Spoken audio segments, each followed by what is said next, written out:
Saudações, alunos e alunas, com muito carinho que aqui estamos novamente. Sou o professor Aloysio Ferro de vocês e o nosso intuito hoje é a correção da nossa avaliação bimestral que foi ocorrida na última semana, para a gente sanar, tentar diminuir as nossas dificuldades de aprendizagens para o desenvolvimento das habilidades e competências no componente de História. Então, vem comigo para a gente corrigir e tentar diminuir essas dúvidas, tá bom?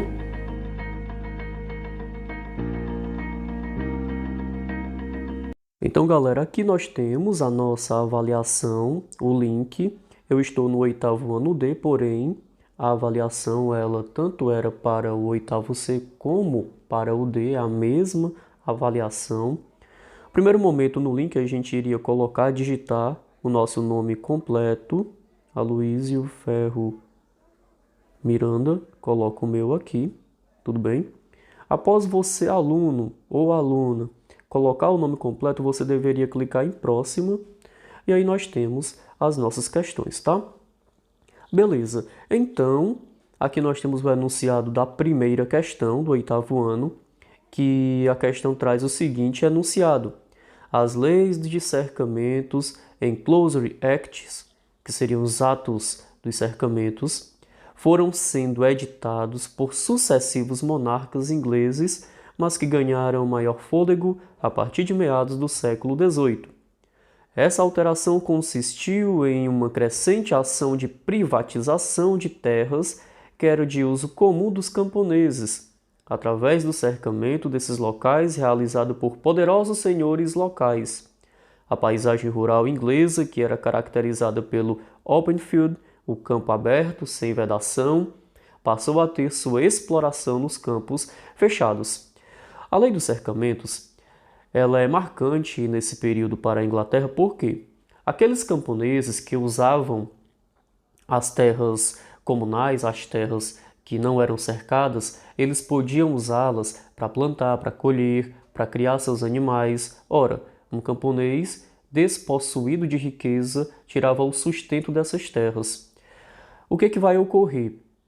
Alguns monarcas ingleses começam a colocar os atos de cercamento. São uma série de leis que privatizavam, ou seja, cercavam as terras, expulsando assim aqueles camponeses para que essas terras fossem cercadas para o uso da lã, para a criação de ovelhas e para a retirada da lã das ovelhas para fazer tecido, para a indústria têxtil. Só que, veja bem, ao ponto que isso beneficiava os senhores locais, os ricos proprietários de terra, a indústria de tecido, com a matéria-prima da lã para produzir esse tecido, à medida que isso acontecia, prejudicava paulatinamente, prejudicava bastante os camponeses que eram despossuídos, que ficavam mais ainda sem ter nada e que eram obrigados a migrar. E aí entra o êxodo rural. Esses camponeses saíam do campo e iam para as grandes cidades da Inglaterra, como Manchester, como Londres, atrás, em busca de um sustento. Muitos iam para as cidades grandes, atrás de emprego nas fábricas. Alguns conseguiam, mas nem todos conseguiam e ficavam vadiando na rua sem ter nada para manter sua família. Uma das consequências do cercamento foi o quê? Letra A, reforma agrária. Será que o cercamento estava dividindo as terras para todos? Não. Então não é reforma agrária, tá bom? Letra B, expulsão dos camponeses das terras e o deslocamento da maioria para as cidades ou migrações para as colônias inglesas? Perfeita. Seria esta letra B, tudo bem? Letra C, a transformação dos camponeses em nobres. É errado. O camponês ele não estava sendo transformado em nobre. Pelo contrário, ele estava perdendo cada vez mais era a sua dignidade. Letra D, formação de movimentos trabalhistas, como o ludismo e cartismo. O ludismo e o cartismo, esses movimentos trabalhistas, eles são posteriores. Então aqui é justamente a expulsão dos camponeses das suas terras, que seria a letra B.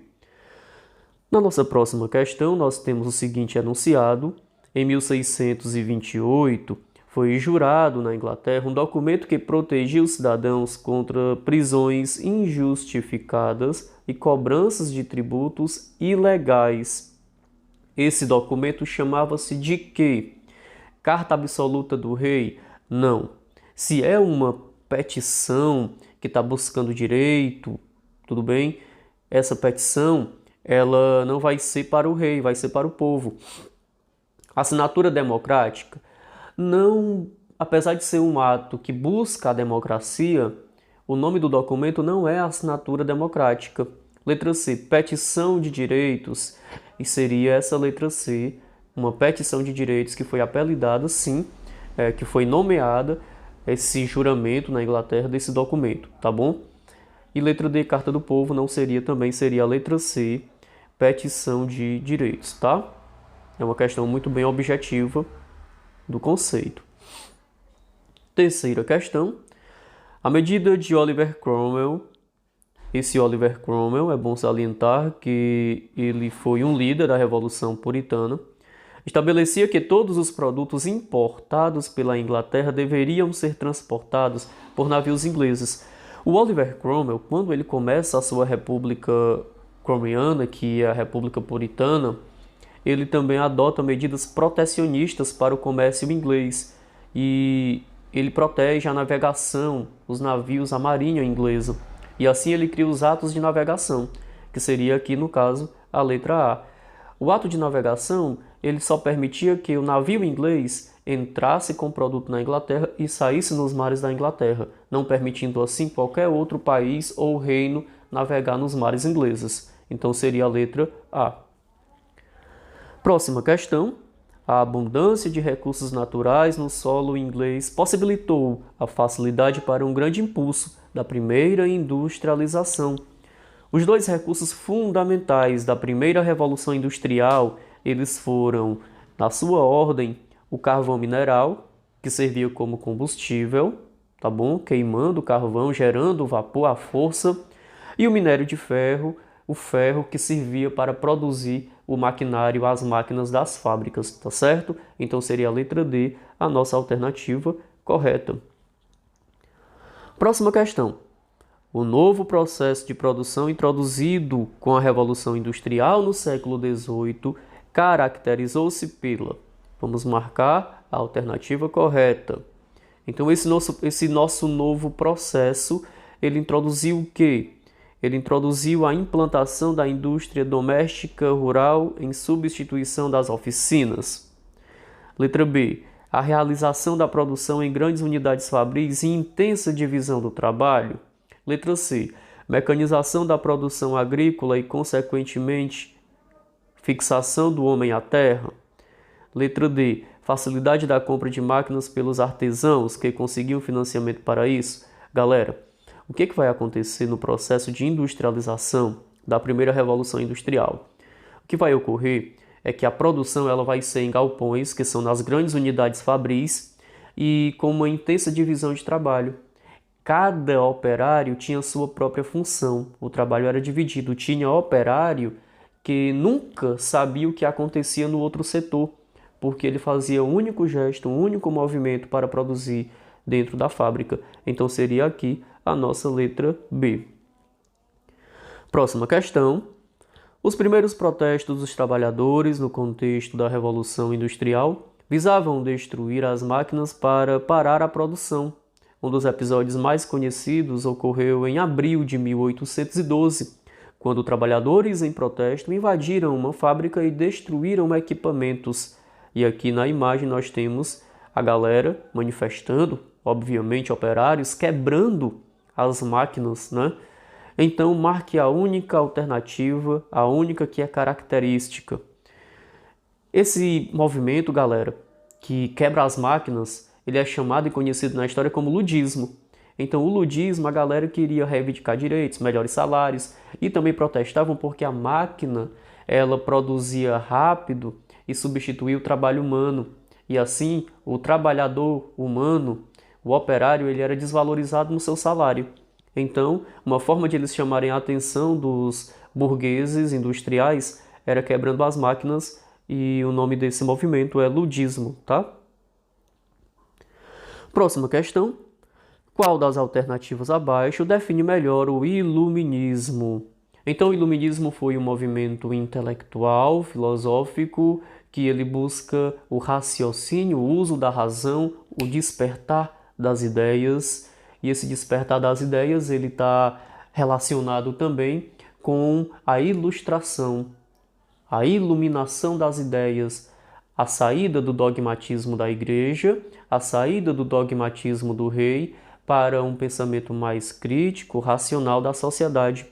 Então, a letra correta, a nossa alternativa correta é a letra D. Foi um movimento filosófico, científico e cultural ocorrido na Europa no século XVIII, que defendia a razão e combatia o regime absolutista dos reis e pregava a igualdade perante a lei. Então, letra D, a nossa alternativa correta. E assim, nós vamos para a próxima. O período do Iluminismo, no século XVIII, o filósofo Montesquieu defendia o quê? Gente, o Montesquieu é aquele francês que defendia a divisão dos poderes para que o rei não ficasse com poder ilimitado, para que o rei respeitasse também os poderes, respeitasse também o povo e as leis. Então, ele busca a divisão dos poderes, a tripartidação dos poderes, tudo bem? Em executivo, legislativo e judiciário, que seria aqui a nossa letra B. Então, assim a gente finaliza a nossa avaliação. E aqui, se nós tivéssemos marcado todas as alternativas corrigidas, seria o nosso 10, ok? Então é isso, a nossa correção de hoje. Fiquem com Deus e até a próxima.